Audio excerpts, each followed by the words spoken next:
So hello and welcome back to my another video. লাস্টের ভিডিওতে আমি তোমাদের বলেছিলাম যে কোথাও একটা ঘুরতে গিয়েছিলাম, তো চলো আজকে সেটাই তোমাদের সাথে শেয়ার করি কোথায় গিয়েছিলাম। দিনটা ছিল 17ই আগস্ট। আমাদের অনেকদিন ধরেই ইচ্ছা ছিল তারাপীঠে যাওয়ার, টিকিটটাও প্রায় 1 মাস আগেই বুক করে রেখেছিলাম, বাট শিওর ছিলাম না যাবো কি না। তো আজকে অবশেষে সেই দিনটা এলো যেই দিন আমরা রওনা দিয়েছিলাম। দিনটা ছিল শ্রাবণ মাসের শেষ সোমবার, মানে আমাদের বাঙালিদের মতে এটা শেষ সোমবার ছিল। রামপুরহাট এক্সপ্রেস করে গিয়ে আমরা তারাপীঠ রোডেই নেমে গেছিলাম। রামপুরহাট পর্যন্ত আর যাইনি। আমাদের এটা মাত্র এক কি দুদিনের বলতে পারো, দুদিনের ট্যুর ছিল।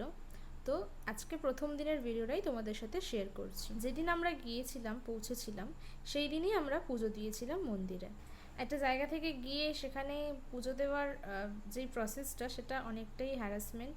তো সেই জন্য আমি মাঝের কোনো ক্লিপস নিতেই পারিনি, তার মধ্যে হোটেল বুক করা ছিল, অনেক কিছু কাজ ছিল, তো সেই ভিডিওগুলো আর নেওয়াই হয়নি। আমরা ওই দুপুরবেলাতেই মন্দিরে পুজো দিয়েছিলাম, দুপুর কি বিকেলবেলাই বলা যায় আর কি, 4টে থেকে। তো সেইখানে লাইনে দাঁড়িয়ে থেকেও অনেকে ভিডিও করে, বাট আমার না ঠিক সাহস লাগছিল না। অনেকে তো এখন মায়ের মূর্তিকেও ভিডিওতে দেখায়, বাট আমার না এগুলো করতে অ্যাকচুয়ালি ভয় লাগে। অ্যাকচুয়ালি ওখানে তো লেখা থাকে যেটা করা বারণ, তো আমি সেই জন্য আর করতে সাহসই পাই না। তো এখানে অলমোস্ট বিকেল 5টা তো বেজেই গেছিলো। মন্দিরের আশপাশটা একটু ঘুরে ঘুরে দেখছিলাম। আর এটা ছিল দ্বারকা নদী। এখান থেকে কিছুটা এগিয়ে, মন্দির থেকে কিছুটা এগিয়ে এই ঘাটটায় আমরা উল্টো দিকের ঘাটে দাঁড়িয়েছিলাম আর কি। আর বর্ষাকাল, সারা রাস্তা প্যাচ প্যাচে কাদা, জলের ওপর দিয়ে হাঁটতে হচ্ছে। আমার তো সারা রাস্তা এইভাবে হাঁটছি। জ্ঞানত অবস্থায় বলতে গেলে এটাই আমার প্রথম তারাপীঠ দর্শন। এর আগে এসেছিলাম অনেক ছোটোবেলায়, কিন্তু আমাকে আর তখন মন্দিরে নিয়ে যাওয়া হয়নি। সে গল্প নয়, অন্য ভিডিওতে তোমাদের সাথে শেয়ার করব।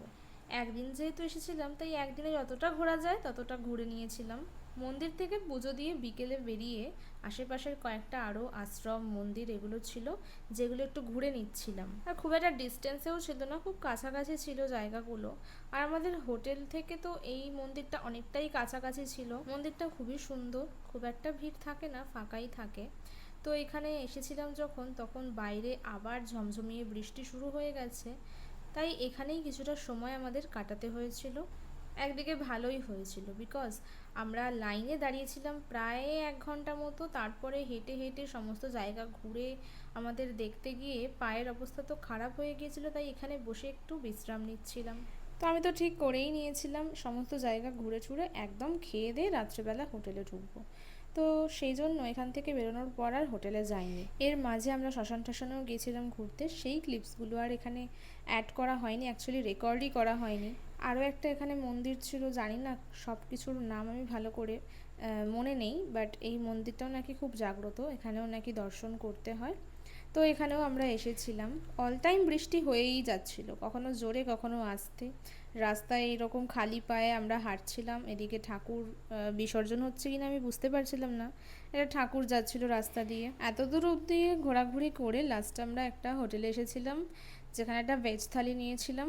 আর সেদিনকার দুপুরের খাওয়াটা আমরা স্কিপ করেছি বলবো না, আমরা খাবার খেয়েছি, বাট সেটা মন্দির চত্বরেই, যেখানে ভান্ডারা খাওয়ায় সেইখানেই খেয়েছিলাম। প্রথম দিন আমরা কী করলাম এই ভিডিওতে ছিল এতটুকুই। দেন নেক্সট ভিডিওতে আমি তোমাদের সাথে শেয়ার করব সেকেন্ড দিনে আমরা কোথায় গিয়েছিলাম। So by.